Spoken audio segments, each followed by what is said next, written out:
Hi, everyone. All right, you guys do live. It's awesome. So, who am I? What'd I do already? Oh, yeah, that might work. I'm gonna like move like this. And, all right, I'll try to stand still for you. Okay, I'll try to stand still and won't move around. Kind of defeats what I do, but all right. So who am I? My name's Josh Kelley. I'm a security engineer at a Fortune 1000 company. I think it's safe to say that I work for Diebold, so that's really where I work at. I work for Dave Kennedy, Relic, so he's my boss. So he convinces me to do all this stuff all the time. Because of him, though, I've been able to speak at Black Hat, DEF CON, B-Sides Las Vegas, and local Northeast Ohio security events as well. Some of my code that I've done has been included in the social engineering toolkit. It's also been released on SecManiac, some of the other stuff I do. Dave adds to SecManiac, so he always credits me and stuff like that, so he doesn't try to take credit for it. But I like to hit people. I like to hit people specifically with sticks. So if you're ever interested in getting hit, let me know. I'll punch you. I'll hit you with a stick. I'll do anything. Ask some of my coworkers. And you can follow me on Twitter, winfang98. I really lurk a lot. I post very little, but sometimes I post stuff and it's interesting. So, infectious media, really, this is going over the HID stuff. I know you guys are probably tired to death of the 10C and hearing about it and all that stuff. So that's why I was trying to bring some new stuff to it. But first, before I do that, I'm going to try to recap some of the stuff that's out there and maybe some of the stuff you guys haven't heard all about. So in case you didn't know, Adrian Crenshaw, who just walked out of the room, Iron Geek, he's the guy that really brought light to the HID first. There was some stuff on Hack 5 about the HID as well, but Adrian's the one that's been going around the talks and doing stuff like that. I got a chance to speak on it at DEF CON last year and at B-Sides Las Vegas this year as well. So a lot of times, a lot of the talks before the DEF CON talk were just conceptualizations. What can we do with this? What could be cool with this? Stuff like that. Well, what Relic and I did at DEF CON last year was we actually weaponized it and we took it into pen tests. And we used the thing and we actually were able to get some success with it. Now what's really interesting is if you go to Hack 5, they have their rubber ducky, which isn't necessarily a 10C, but it's the same concept. It's still a HID device. You can still program it, put some stuff up there, and have it type out automatically for you. So you can go to Hack 5's website, you can go to Hack 5's booth out there, you can pick them up, and you get a cool little rubber ducky that doesn't float. Essentially what the HID does is it emulates a keyboard. So you're allowed to type in things, you put it into the program, you type it out, and it'll type up on the screen, and it allows you to really like script commands that would normally have been a pain to type out. In case you haven't seen it, that's what a 10C looks like. I'm pretty sure everyone's seen those things. But the thing is, no, now the 10C is for the DIY person. This is for the do-it-yourself guy. This isn't, this isn't the one you go buy from Hack 5 and just everything works for you. You have to get in there. You're going to have to code this thing. You're going to have to do some soldering and stuff like that. I've got one right here that I've got on a breadboard with my SD card adapter on it. This is, I end up playing with them like this. We do a lot more with these things than just this. If you came to the talk yesterday that Rob Simon gave, KC57, we used a 10C there with X10 to be able to jam X10 signals. So really into DIY stuff with this. So the different attack vectors that you guys have heard with these type of devices are, you plug it in, you add domain admin, you do these real simple commands, net use commands, stuff like that. Stuff that just kind of gets you access to things. One of the things that we demonstrated though at DEF CON last year was the ability to type out an actual exploit. So what we took was we took a IE heap spray exploit, typed out the entire HTML for it, put it on the system, executed Internet Explorer, and then executed that page, and we were able to compromise the machine through that. Other things that we showed off were reversing shells and other scripts that we could write.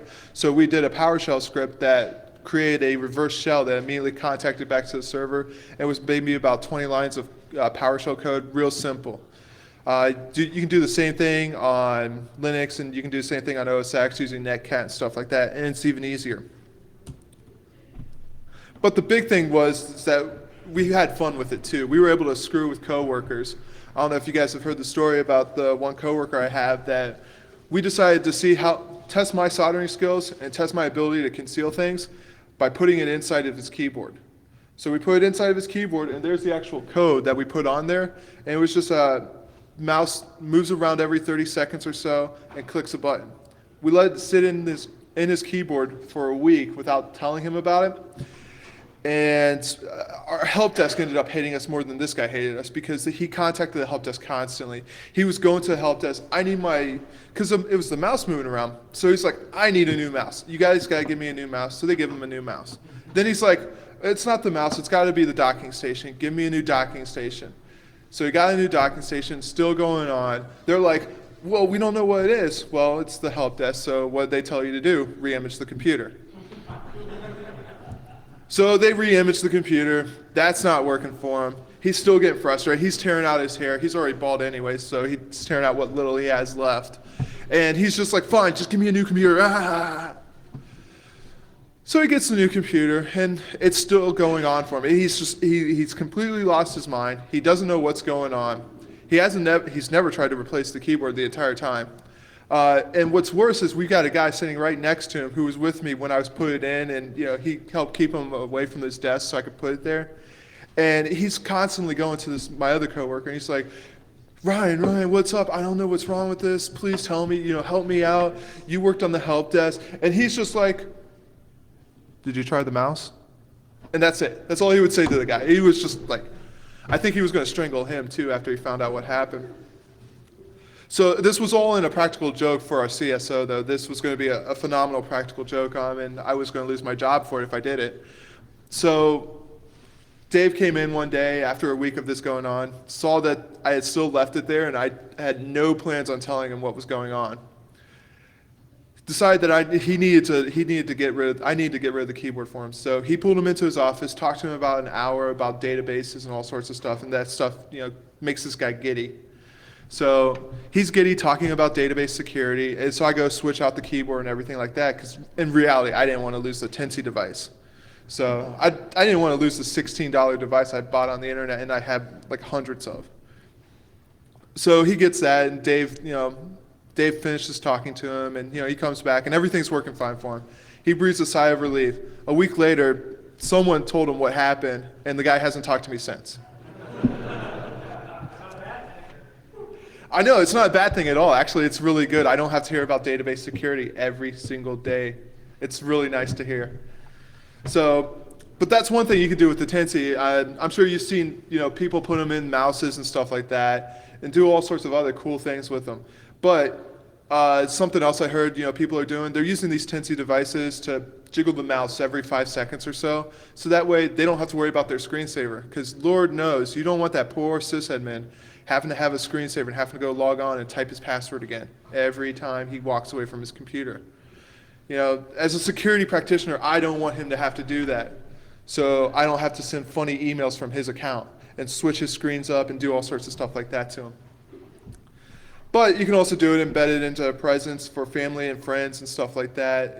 Adrian did some stuff where he put it in all sorts of things, and I saw something on Hackaday where someone used one for a LED mohawk on a Viking helmet.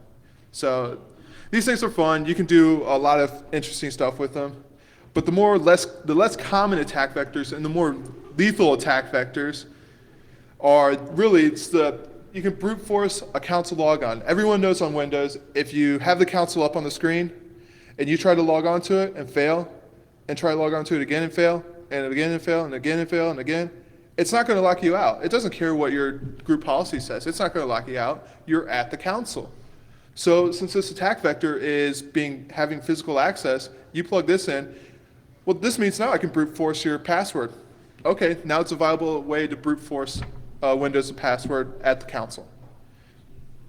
Inline keyboard logger / injection. What's really interesting about this is that with these devices, you can intercept all the keyboard commands coming in, record them, log them to another device like an SD card, and then replay them back to the computer as if it was typed in. So the user never really sees anything. Well, what's interesting is, okay, let's say we don't see any activity for 5 minutes. Okay, great. We'll keep it alive. We don't see any activity for 10 minutes. Okay, we're pretty sure this guy's at lunch or something like that. Now we can start interjecting our payload into the system. We can start, adding domain admin accounts, adding local admin accounts, stuff like that. Create that backdoor so we have a shell on that system. So it's really nice when you get that nice keyboard or mouse or whatever from your vendor. It's like, here, use my keyboard. It's a great way to get that in there. Also, Ohio State kid, he's really flicking off USB bypassing or USB filtering, because there's no way you can prevent it. When you can control what's you're sending to the computer, most products like SEP will restrict you based on vid and PID. So the VID and the PID of a Dell keyboard is right there. So all I have to do is go into the header file in the library, change this one area right here where it says vendor ID and product ID, and then now I'm using a Dell keyboard. Anyone ever plugged in a non-Apple keyboard into their Mac and had that stupid control screen pop up? Press the control button, press this, press that. It's annoying as hell. So what you do is you change it to be an Apple keyboard. Never comes up again. No way anyone's going to know what you're plugging in now, because it's never going to tell the truth. The VID and the PID that's in that code right there, that's what Tensi initially puts in, so it's nothing really interesting. But what's really interesting, though, is where I saw this picture over in China. We were over in China, we were doing some stuff there, and I saw some of their twists that they had done to this. So everyone knows that the Chinese, they're doing all this hacking stuff constantly, and they've got their creative spins on it. So, this is how they dress this one up as.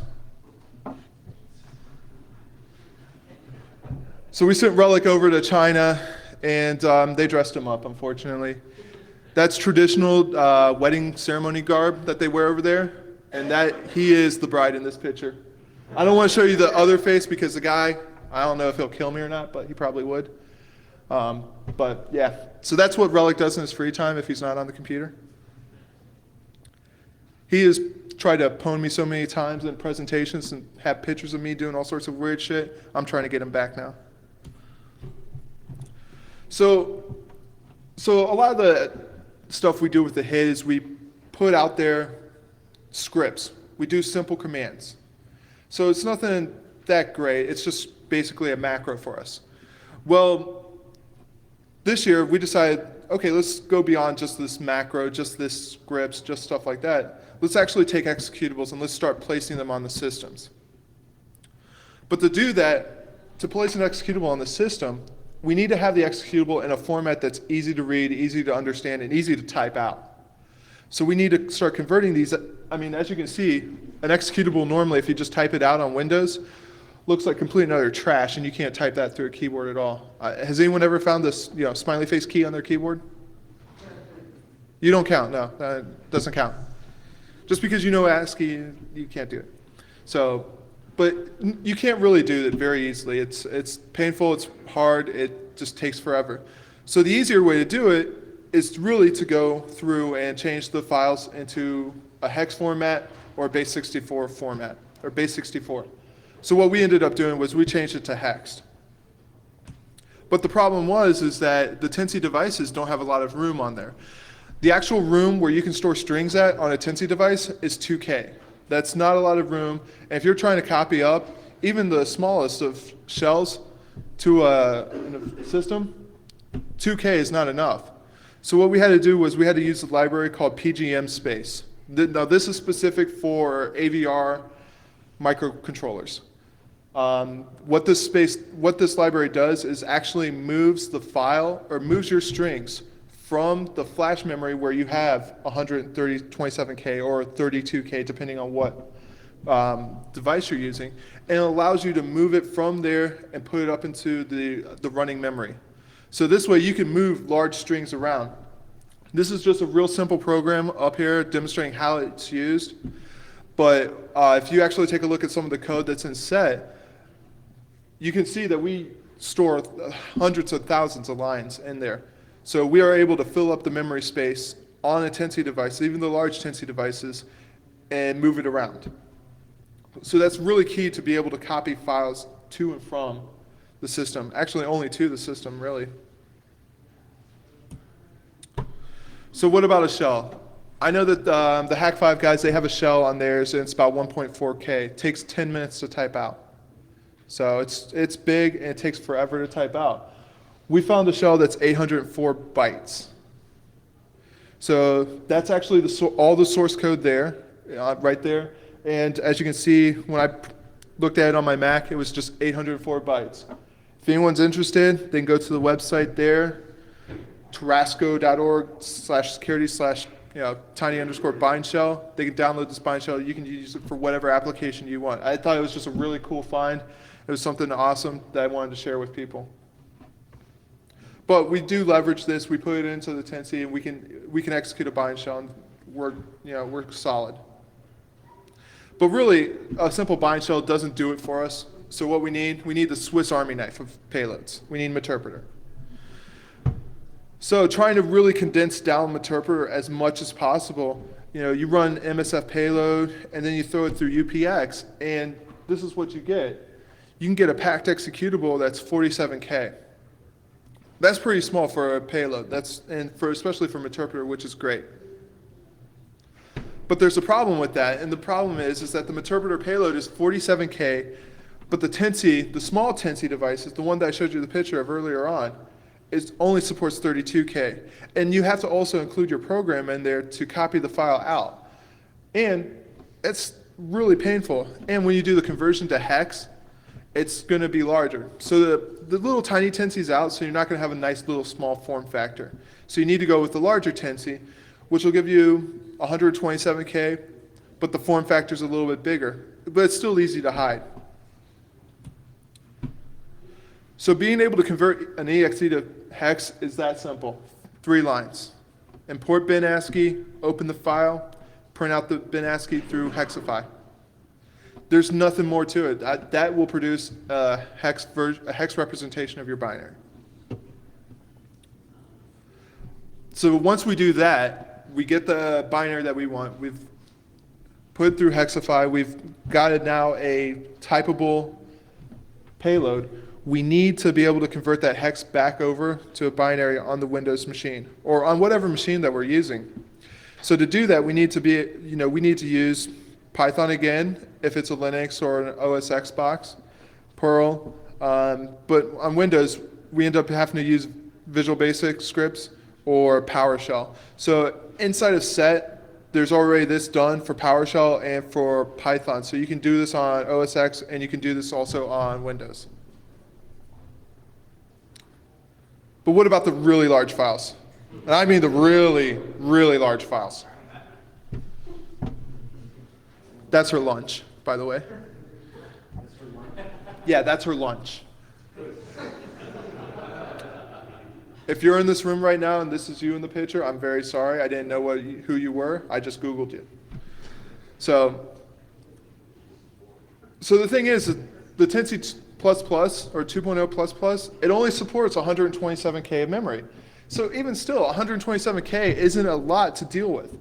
So you really had to, compress your files down and do stuff like that. And when you start converting files into hex and into base64 representations, it increases the size of the file. So it's extremely painful. So the thing is, though, is that you can do an SD card with the 10C. It's really easy to do. It's not that hard. And the libraries are already there. So now the file size is only limited to the SD card. So if you got a 2 gig SD card, you can have a 2 gig file. 512 meg SD card, because I have lots of those laying around. 512 megs, that's how big of a file I can do. So that makes it a lot easier. But there's a little bit of a problem with using this and using it as a HID device. So using it as a HID device, we're limited by the operating system. The operating system theoretically will only support 500 keystrokes per second, and some operating systems even limit that further because of the frames that are sending. It limits them down to 62.5 frames a second, or keystrokes a second. That's really, really freaking slow. I think I can get carrier pigeons that travel faster than that. So, but that's all theoretical, and when you actually do this, it's even slower. So I actually had to put in like 80 millisecond delays into the keystrokes just so I can make sure I could time everything right. So I'll actually show you some of the code here.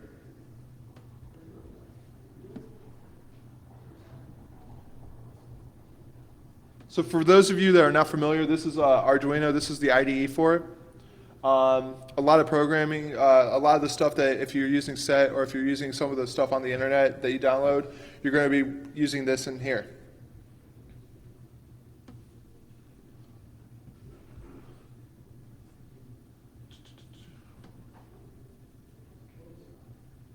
Give me a second. Let me take a look to see where this is at.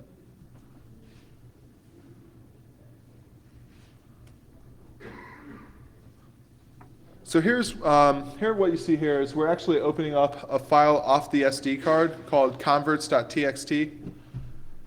And what we do, trying to remember what we do.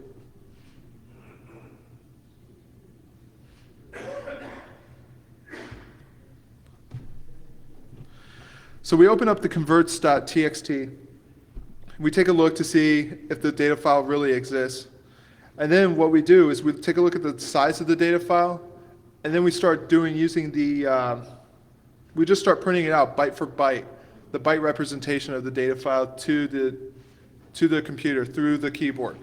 So it's really easy. It's not that hard. It's pretty simple. But what you see there, though, is you see this delay 10. This delay 10 was required because while we were typing this out, either the speed of the processor on the microcontroller or the speed at which my Mac accepted the keystrokes was highly limited. So it ended up being that I needed to delay it 10 microseconds, or 10 cycles is really what delay does it in. It's a cycle of the microcontroller. I had to delay it 10 times just to allow the text to be typed out in a normal fashion and to be usable.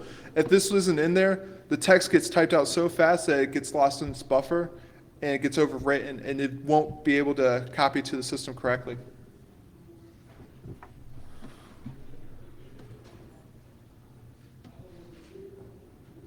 So here you can see how easy it is to type out that Python script to convert the file from hex to exe. Actually, in this, it's not exe, it's for Mac. So all we do is just unhexify.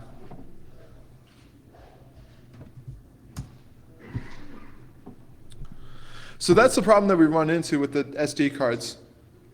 They work, but if we're doing really large files, if we're trying to do anything more than a few K of files, it's not going to go fast. It's going to be a pain in the butt. You're going to end up sitting there for 10, 15 minutes. I've even had some files on there that I timed in hours. That's how long it took to type out these files. So it's not really a very practical method to do if you're trying to do anything large. So there was a solution for that I found. I found if we use the serial libraries inside the Tennessee, that works a lot faster. It's bidirectional, and its drivers are on all the OSs. So what we can do now is, instead of just relying on the Tennessee to download files, we can upload files as well.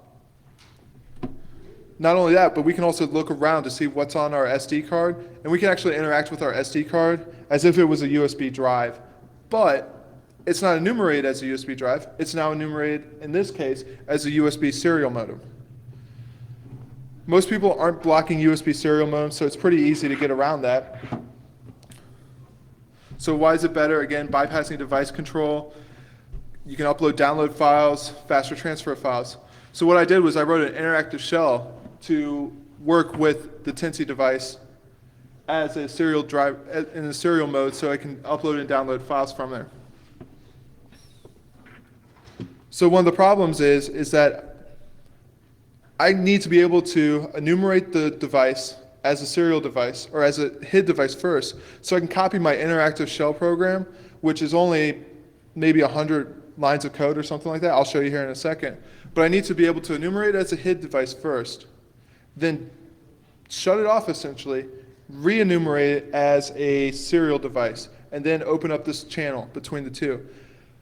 So unfortunately, I didn't get a lot of time to work on that part of it because since DerbyCon and B-Sides, when we first talked about this, I had a baby between then. I didn't have a baby personally, but my wife had a had a baby, so we have a 3-week-old at home, and if anyone has kids, they know how you never sleep.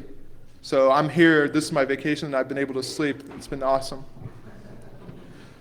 So, but the other thing too, to use this interactive shell, you need to know what devices are restricted and aren't restricted. But in most cases, they're not really doing the full-blown restriction of things. So it's not that big of a deal.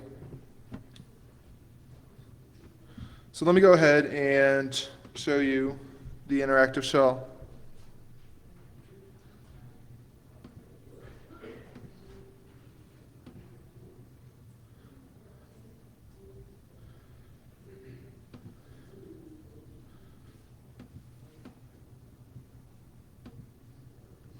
Great, turn on mirroring, and now it's everything screwed.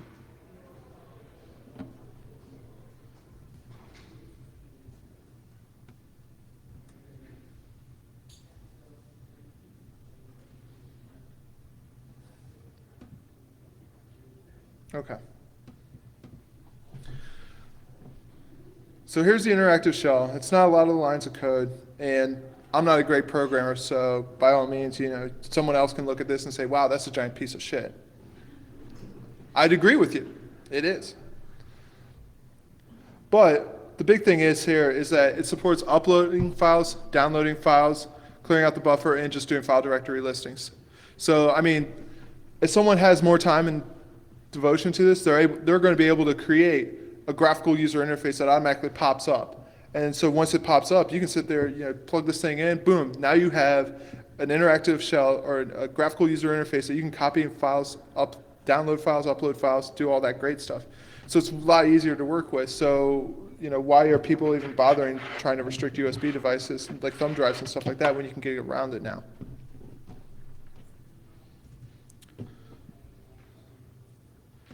There's also the other side to it, which is on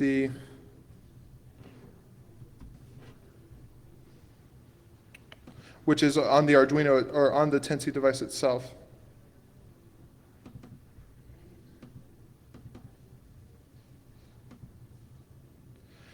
So all we have to do on this is just include the SD libraries. We initialize the card.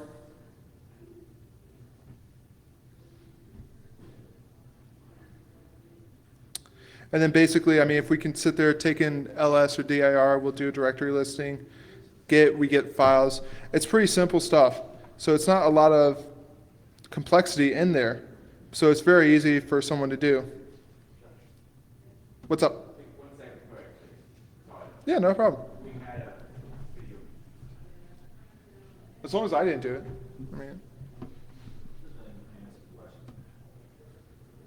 So I see it's enumerate that have you attempted to interface it so you would act like a network device? You can't have it act like a network device. If you actually look at the Arduino source code, you will see that when it's in a HID mode, it will act as the serial monitor actually communicates over the network. So it creates a port on localhost, and that's how you're able to still monitor the serial and do your HID interaction with the computer. So, but as for creating it as a network device itself, if you have the libraries exist for it, so you can definitely do it. You just need to have the hardware. So. Is there any other questions while Adrian and Dave are trying to fix this? Yeah, we had to talk about it. It's quite fun. What? Actually, it's somewhat disappointing talk. I'm sorry, man.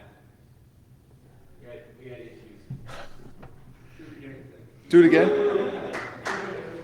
Don't boo me, please. Don't boo me. Boo those guys. So act like you're starting to say, part here. So part 2. Are you going to do this in NeoInfosec, this talking again? I can do it at NeoInfosec. That's fine. If you can do that, I can get a copy that'll be at least. Yeah. We can do it at NeoInfosec. That's not a problem. We could try for. We got all your audio. It's just video, slides, something crashed on it. Okay. Do we need to go through the slides again, or? No, this continue. Okay. Yeah. Because I was going to say I've only got like 15 minutes left or 20 minutes left. Oh, I got a question for you. Okay. You said you don't know how to do the switch over. Yeah. So I have the. Now, yes, you can use 2 10Cs. That's perfect. That works.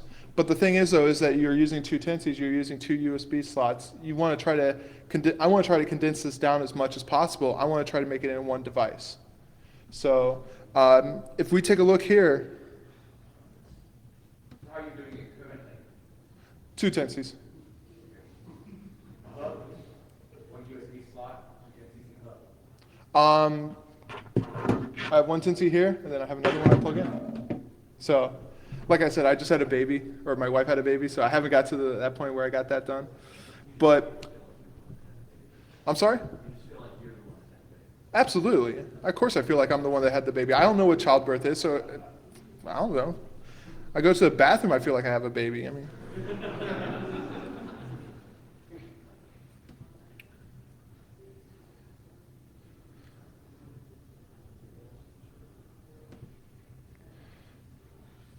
So what goes on though in these libraries is that we do a USB init, and in that USB init, we're actually communicating over the USB protocol, which I'm not really familiar with. I'm not really great with. So me and one of my guys at work, Rob, we sat there and we looked at this thing for 2 days straight, trying to figure out and understand really what's going on and everything like that. And this stuff is confusing as hell because we are not hardware guys. You know, we just sit there and try to do things to make things work. So, but in here, I mean, we found out so much stuff about this stuff. You know, what it comes down to is that basically there's an event with the USB device, and that's what this ISR is right here.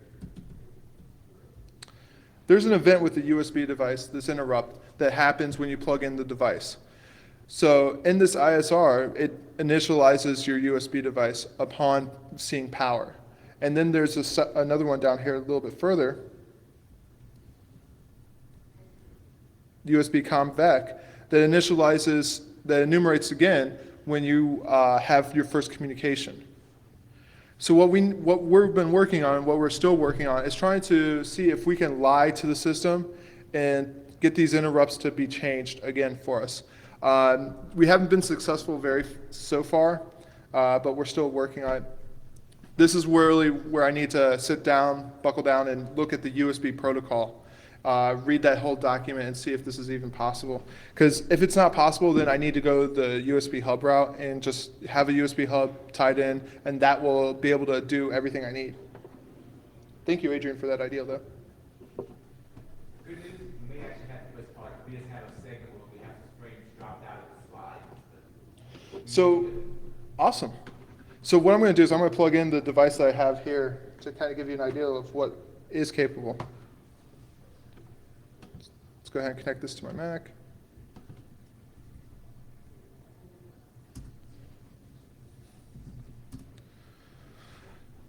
So here's my interactive shell that I developed for the SD card. So this will work on any Tensi device that has an SD card. Or actually, this will work on any Arduino-based device that has an SD card, as long as it's enumerating as a USB serial device at the moment. On a Mac, it enumerates in dev/ either tty.usb modem 12341 or as cu.usb modem .12341. As long as it enumerates as one of those two, you can go ahead and use this. I mean, or you can just change the variable inside the program itself and do it too. So here, I go ahead and type in ls. I can try that again. There. So it's glitchy. I put this together kind of last minute to kind of show you guys things. But this is the contents of what's on my USB or on my SD card. So there's a converts.txt file, serial.sh, and stuff like that. So in this directory here,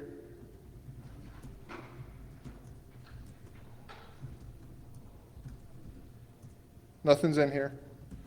So here I'm able to get serial.sh. So now I've gone ahead and copied 80 bytes over. In reality, I truncate the last byte of this because it's a FF. It's just stupid. I hate it. So, but there's my serial.sh file that I copied over. So that's all that it is.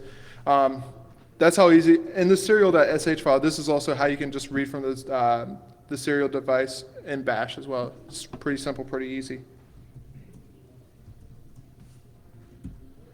So you can see that there's this larger file here called converts.txt.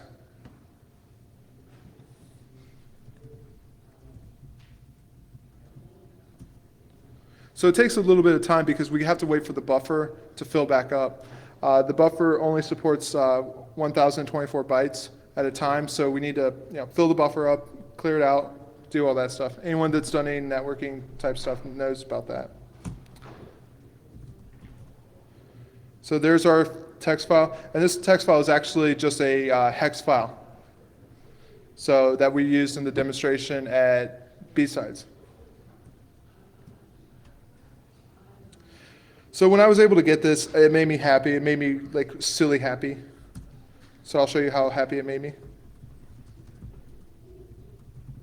And when I mean silly happy, I started dancing. I wanted to dance like a, oh God, I don't know what I wanted to dance like. I wanted to kind of dance like this. That's how much I wanted to dance.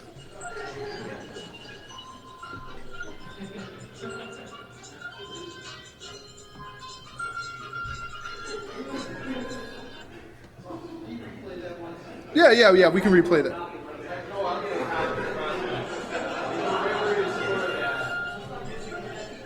So yeah, this is payback for all the presentations that he's put retarded pictures of me in there. I like to thank my coworkers for being very diligent and making sure that this stuff is recorded and archived so we can bring it back to haunt him later.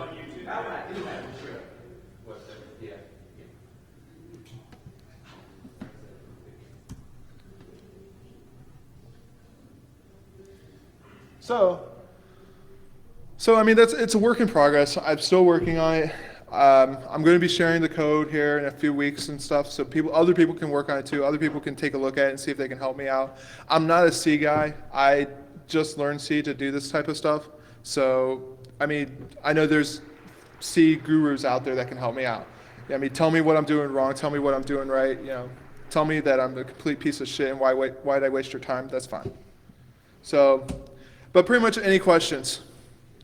Other than why Dave has water on his shirt because he drools a little bit. Yeah. Can I implement a USB hub in the 10C?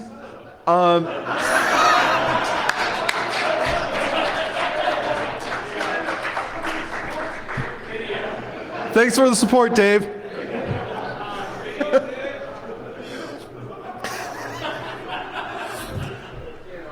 Like I said, this is payback for all the presentations. I actually had to punch Dave a few times in the chest at B-Sides because of the pictures that he was putting in the presentation that we were giving. So I don't know if anyone saw those pictures, but I've deleted them, so you won't find them. Probably you will. Just Google me. So, but can you do a hub? Can you use a hub with the 10C? That was your question? Yeah, you can use a hub with the 10C. That's actually how I pulled the practical joke on one of my coworkers. Is I just soldered it directly into a hub. And so we have these Dell keyboards that have hubs integrated into them. So we just soldered it directly in there, took off the back, put it in there. So it was hidden, no one knew it was in there, so it didn't look any different to them. But for this attack vector, yeah, you can definitely use it for that, and it would work. So I was actually asking, could you use the TC to be a hub? Oh, could you use the 10C to be a hub? So you implement the hub and have the serial and the hit device on that same single USB port. That is the end goal. I know I don't want to see to do it. Yeah, that's where I'm trying to learn this stuff and understand, and that's where I got to look through the USB protocol to see if it's possible. Have you asked Paul? The guy that sells the 10C devices is Paul. I forget what his name. PJRC.com. And he's the guy that actually writes a lot of Arduino libraries. He's written I think the SD library, the keyboard library, and all these libraries that are already included. So he's pretty big in the scene, and he would probably know. And I think that I'll probably have to end up contacting him to figure it out. But that's a good idea, and I'll follow up with that. Does anyone have any other questions? Yes. Why is the SD card read-only? Because it's implemented in the HID form. So in HID, when you're using it as a human interface device, there's very, very, very limited interaction that the computer can do with the HID. Pretty much just enumerating lights on the keyboard itself. So if you can think of a really like super elite hacker way of moving data back to the SD card that way, then you're better than me. Like send a scroll LED Mhm. on your serial communication. Well, if we use it as a serial communication, then No, the keyboard has to accept from the computer. Right. Turn on the non LED, Right. So could you use that, turn it on and off? well, then we're limited by the drivers on the operating system. And since we're using drivers that are already built in with the operating system, Microsoft's provided them, whoever in Linux, Apple's provided them. I don't know of any functionality inside those that'll be able to do that. So you can't detect the network caps like goes on and off. Right.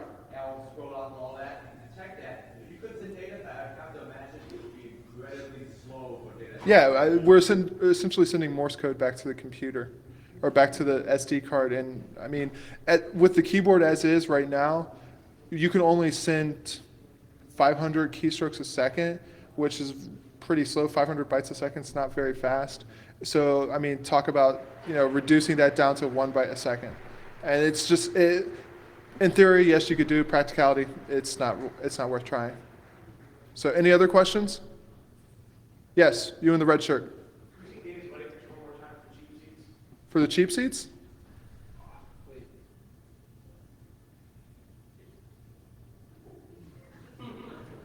Wow. Yeah, some of it I can.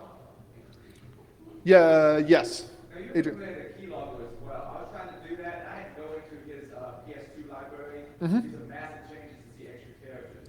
Yeah, we had to end up going into the library, and it was a pain in the butt. So I can talk with you more about it offline. So, because I don't have the code with me, it's on a workstation back in the office. I was put up on a release, but mine, it's not totally functioning yet. It's kind of a pain to get it all. That's what I was wondering. You're probably further ahead than I am. I just got some concepts working, so I was able to see certain characters and stuff like that, and I was able to interject some stuff. Part of the control is to make the USB side of that a lot easier. Also, if you want to do USB keylogger. Oh, that would be great because that's the problem is that, so one of the problems right now with the keyboard logger and injection attack vector is that attack vector relies on a PS2 keyboard because that's what the libraries are built around. The libraries are built around PS2 keyboards because it's very simple and easy to do. The USB keyboard, as I found out trying to do this stuff in the libraries itself, is a complete pain in the ass, and I wish I never had opened it up. So, any other questions? All right, I guess there's no more questions. Thank you for attending.